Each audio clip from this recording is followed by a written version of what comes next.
ভগবানের চতুর্দশ অবতার নরসিংহ, ভগবানের পঞ্চদশ অবতার রাবণ, ভগবানের ষোড়শ অবতার পরশুরাম, ভগবানের সপ্তদশ অবতার ব্যাসদেব। ব্যাসায় বিষ্ণুরূপায় व्यासरूपाय विष्णवे नमो वै ब्रह्मनिधये वासिष्ठाय नमो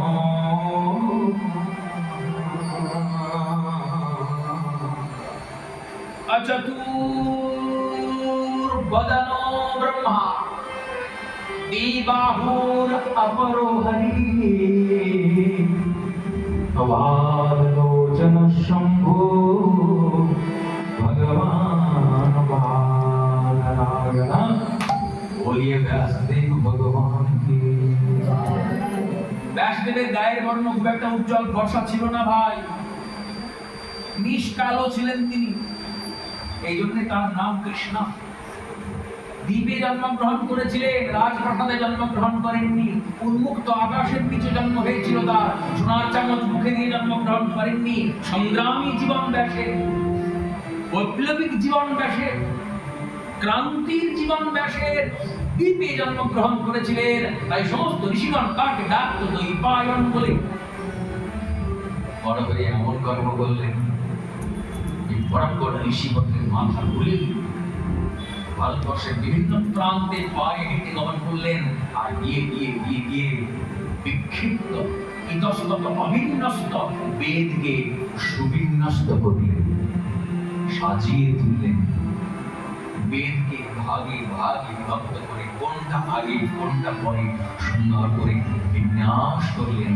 এই যে বেদের বিন্যাস করণ তিনি করলেন, এই জন্য তার কর্ম দেখে আর্য ঋষিগণ নাম দিলেন वेद विभाजन कर्ता, मतलब वेद व्यास।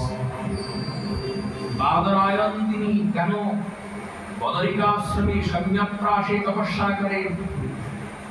কেমন সম্যকপ্রাস?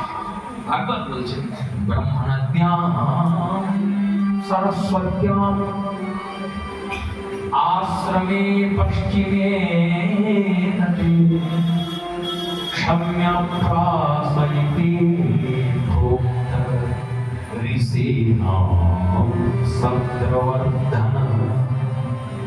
বদরিকাশ্রম সরস্বতী নদীর পশ্চিম তটে অবস্থিত।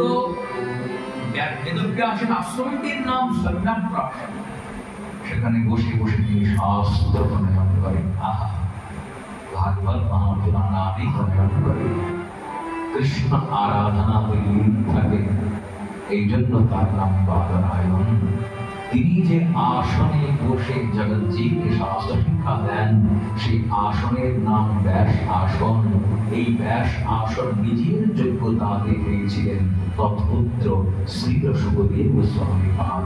কিন্তু সুখদেব গোস্বামীপাদ পরমহংস হলেও নিজের বাপের নামটা কেটে নিজের নাম বসিয়ে দেননি এই আসনের আগে।